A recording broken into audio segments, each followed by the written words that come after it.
Without objection, any prepared statements that our witnesses may have will be included in the record. I'd like to welcome our first panel, Representative Van True and Representative Jayapal from the Committee on the Judiciary. Representative Van True, I would welcome your testimony. Thank you, Mr. Chairman. And just to respond very quickly to my good friend, Mr. McGovern, yeah, Republicans are frustrated. We're tired of it. The American people are tired of it. We're sick to death of it because it is time to really do something. H.R. 2 was legislation that brought us back to where we need to be and really did something. The Senate bill is a nothing burger. It doesn't do anything to realistically make the situation better. And one other remark was that Laken Riley was a prop. She's not a prop. She's a human being that lost her life needlessly, didn't have to lose her life. Whether it's the state trooper in Delaware or countless other individuals have lost their lives, their family have lost them. This is no joke. She's a human being that suffered and then died because this issue hasn't been dealt with properly. Mr. Chairman, now I'd like to...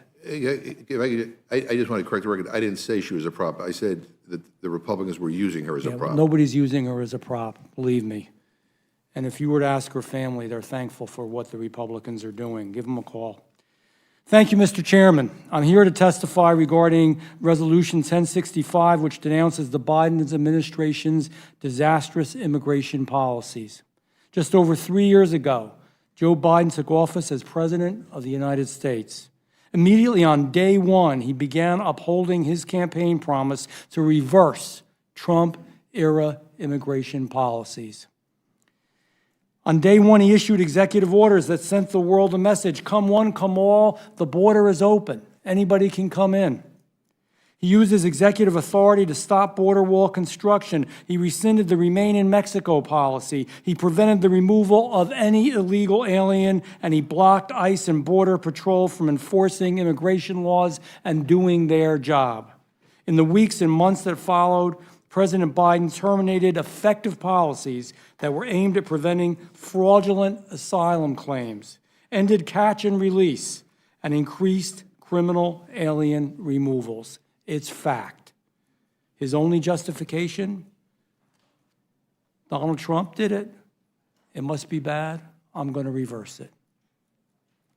And what the result of Joe Biden's radical and dangerous systematic dismantling of these policies? The biggest influx of mass illegal immigration in the history of the United States of America. Nearly 7.5 million illegal aliens, and many say more, I'm going with the lowball number, have been encountered by Customs and Border Patrol protection on the southwest border. There have been 37 straight months with more than 100,000 southwest border encounters.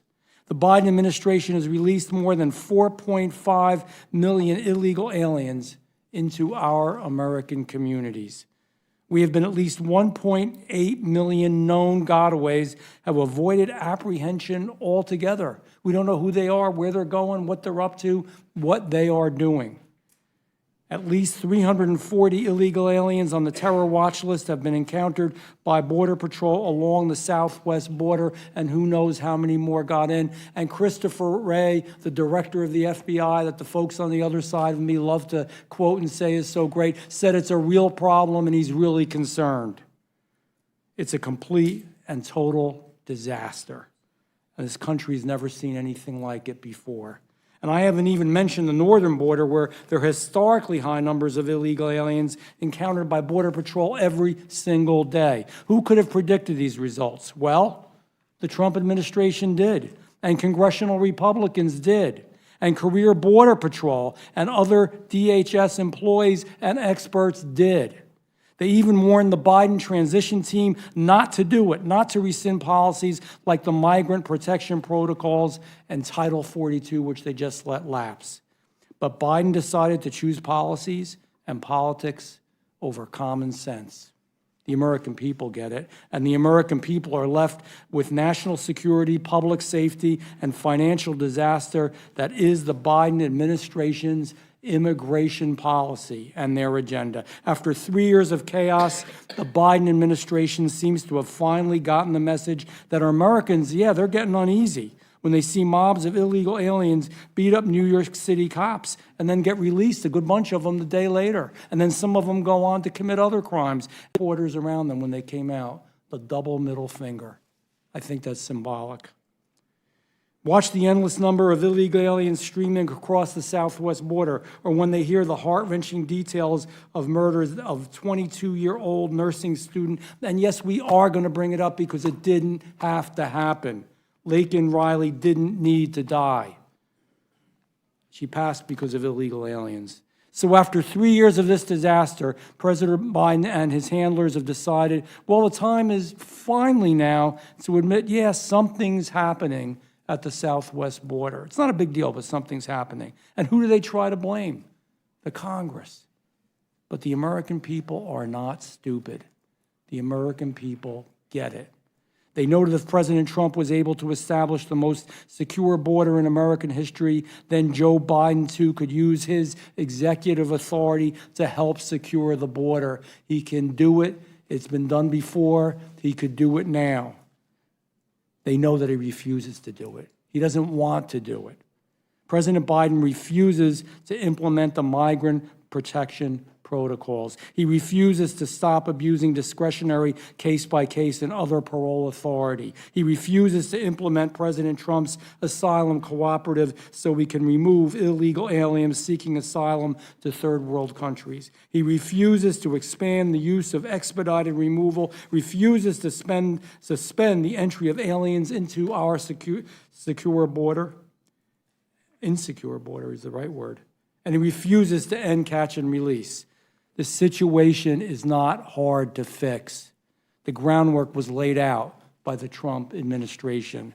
The success was easy for everyone to see, and the numbers of illegal entries now compared to the last administration proves it.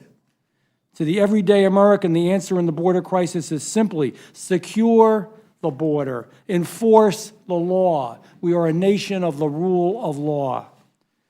That's what the Trump administration did. That's what America wants, and that's what President Biden refuses to do. In Resolution 1065, we affirm that President Biden has the executive authority to help control the border. It affirms that the Biden administration is refusing to use that authority. And it urges President Biden to immediately begin using that executive authority. H.R. 2, the Secure the Border Act, as passed by the House, would enhance current law to help secure the border and make sure it's under control. Senate Democrats have been refusing to bring that bill to the Senate floor for almost a year now. And by the way, their bill, we have a term in New Jersey. It's called a nothing burger. You know what a nothing burger is? It's just what it says. That's what that bill is. Don't pretend that you're doing something and you're doing nothing. It's better to do nothing than to pretend. In the meantime, President Biden should use his executive authority to ensure the national security and the public safety of Americans. He should use it to secure the border. I thank you, and I look forward to any questions that might occur. I yield back.